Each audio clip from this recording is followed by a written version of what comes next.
All right, welcome back. This is Cult of Elections, and today we're going to be going over a 2024 election night scenario that has Pete Buttigieg being the Democratic nominee and Donald Trump being the Republican nominee.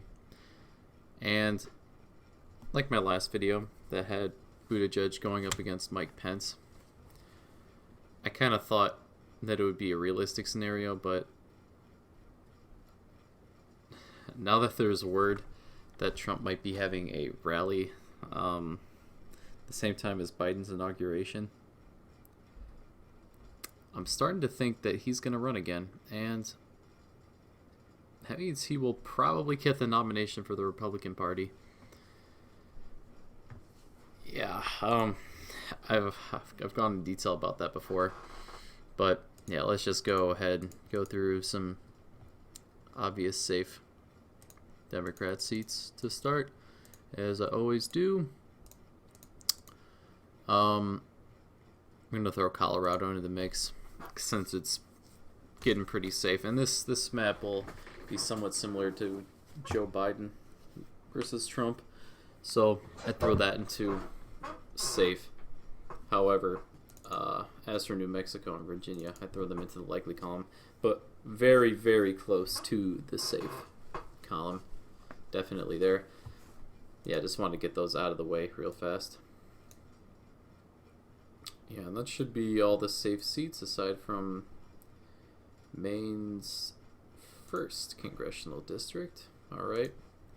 Safe Republican seats. We can go ahead and go through here. Nebraska at large, all these. Of course. I'm going to designate South Carolina into the safe column here.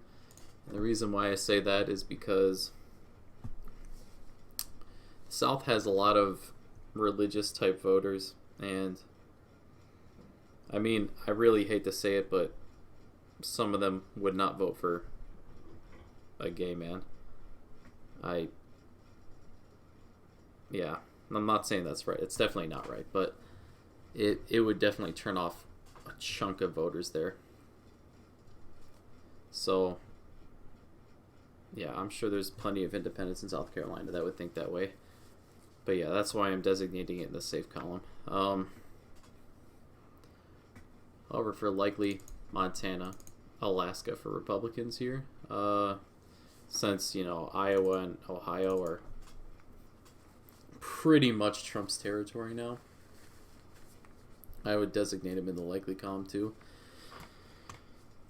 And because it's so unchanged, I would gonna throw Minnesota, New Hampshire, making sure I'm not missing anything, and Maine at large in the likely column too for Democrats here. So yeah, here we go. This is pretty much about the same base. It's slightly different than the 2020 Electoral College map. And yeah, this is probably going to end up pretty similar to my Joe Biden versus Donald Trump prediction. But yeah, there is going to be some difference though. I've beaten it to death. Texas is something that I think has at least one more run in it, and I keep saying that again and again and again. It will go Republican at least one more time, given Republicans put up a competent candidate. And yes, that includes Trump. Florida, Trump's not going to lose Cuban support. It's at this point, it's kind of getting a little bit set in stone. I do think other Democrats could win Florida, absolutely. But, if they're going up against Trump, it's probably not going to happen. I guess same thing goes for North Carolina. You can add in the whole homophobe thing there. I think it would help Trump slightly. Not by much, but at least slightly. So So yeah, those would be the lean states for Republicans. For Buttigieg here, obviously Nevada, the rock solid lean Democrat state, would remain the same. Perhaps it would be a slimmer margin if Trump made more inroads with Hispanics. It could be. It could be. Definitely could be. And I'm going to delegate Michigan and Pennsylvania also in the lean column for Democrats here.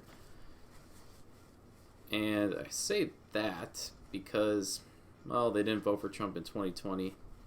And I don't think Buttigieg would exactly carry the amount of dislike Biden has in these states. They aren't exactly overtly religious, so I'm sure there's a lot of people in these states, like they're big states, that would say, no, I will not vote for someone who's gay. But that would not be enough to overturn. There's just way too many votes out of these two states that would, do that. But it is a fair thing to consider. In other states, and that's why I'm designating Georgia into the lean Republican column. Tilt Republican column, and it might even be lean. I think that Joe Biden being the vice president of Barack Obama definitely brought out a lot of African American support out of the state. So yeah, and then add in the whole thing with wouldn't vote for gay man. Statistically, the African American community as a whole is the least likely to support gay marriage. That's a fact. That is a fact. So if you think of it in that light, I think Georgia tilts to Republicans. Okay, with that being said,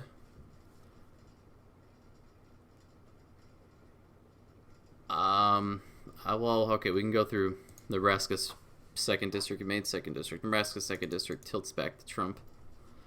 They're not afraid to vote for Republicans, and I think perhaps 4 years of a Biden presidency could, nudge it back to the way of Republicans. Maine's 2nd District voted for him twice. Nothing's really going to change fundamentally here, so why not do it again? But as for the last two states, I'm going to put them both in the tilt Democrat column. And that's pretty much the same as 2020. Actually, it is. There's certain differences, like Nebraska 2nd, Georgia. I don't think Pete Buttigieg would flip any more Republican states. Perhaps North Carolina would be the most likely. Maybe Florida, too. But yeah, Arizona didn't vote for Trump in 2020. I can't really see why much would change unless Joe Biden did something horrific to the economy. And you never really know. This all sort of depends on how Joe Biden does as president. So yeah, this is a fairly close election. 2 tilt margin states. Actually 3. And in 2020, all 3 of them went for Joe Biden.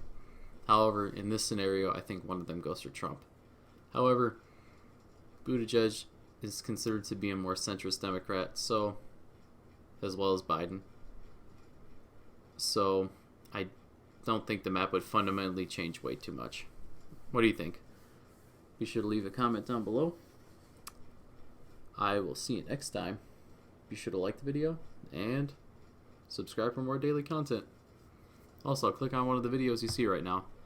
I'm sure it's pretty cool. Alright, peace.